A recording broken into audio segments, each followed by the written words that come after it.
తరబడి ఎన్ని మందులు వాడినా మీ మోకాల నొప్పులు తగ్గట్లేదా? ప్రాణ పెయిన్ క్లినిక్ లో అత్యాధునిక చికిత్స. ఏపీలో గ్రామ వాలంటీర్ల పరిస్థితి ఏంటి? వైసీపీ ప్రభుత్వంలో పనిచేసిన వాలంటీర్లు ఉంటారా, ఊడుతారా? రాజీనామా చేయని వారిని టీడీపీ ప్రభుత్వం కొనసాగిస్తుందా? ఇప్పుడు ఎక్కడ చూసినా ఇదే చర్చ. వైసీపీ అధికారం కోల్పోయాక గ్రామ వాలంటీర్ల పరిస్థితి ఏంటన్నది ఇప్పుడు ఏపీలో వినిపిస్తున్న మాట. 2019లో వైసీపీ అధికారంలోకి వచ్చాక సీఎం జగన్మోహన్ రెడ్డి గ్రామాల్లో సచివాలయాలను ఏర్పాట్లు చేసి వాలంటీర్ల వ్యవస్థను తీసుకొచ్చారు.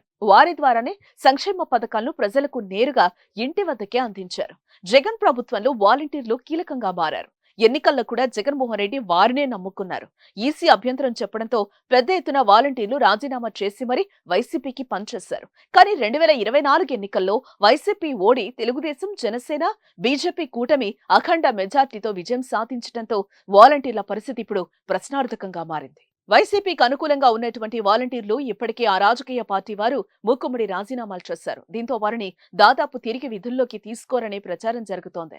కానీ రాజీనామా చేయని 2 లక్షల వాలంటీర్ల పరిస్థితి ఏంటన్నది సర్వత్రా చర్చ నడుస్తోంది. ప్రస్తుతం వారి స్థానం ఏంటి అన్న దానిపై ఆసక్తి నెలకొంది.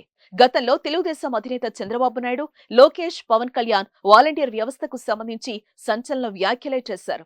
విమర్శలు ఎక్కుపెట్టారు. కానీ వాలంటీర్ వ్యవస్థను కొనసాగిస్తామని, అలాగే వారి జీతం 10,000కు పెంచుతామని చంద్రబాబు హామీని కూడా ఇచ్చారు. వీరిని పర్మినెంట్ చేస్తామని, సచివాలయాలు కాకుండా గ్రామవార్డు పంచాయతీలతో అనుసంధానం చేస్తామని ప్రకటించారు.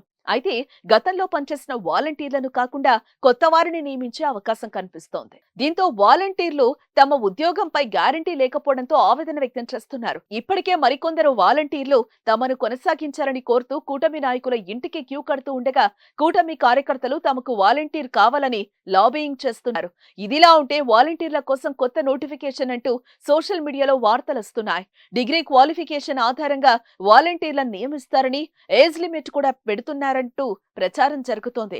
వాలంటీర్ల సంఖ్య తగ్గిస్తారని కూడా తెలుస్తోంది. ఏదేమైనా జూలై 1 లోపు వాలంటీర్లపై స్పష్టత వచ్చే అవకాశం కనిపిస్తోంది. దీనిపై మీ అభిప్రాయాన్ని కామెంట్ రూపంలో తెలియజేయండి. సుమన్ టీవీలో మీ పర్సనల్ అండ్ బిజినెస్ ప్రమోషన్స్ కోసం కింది నెంబర్కి కాంటాక్ట్ చేయండి.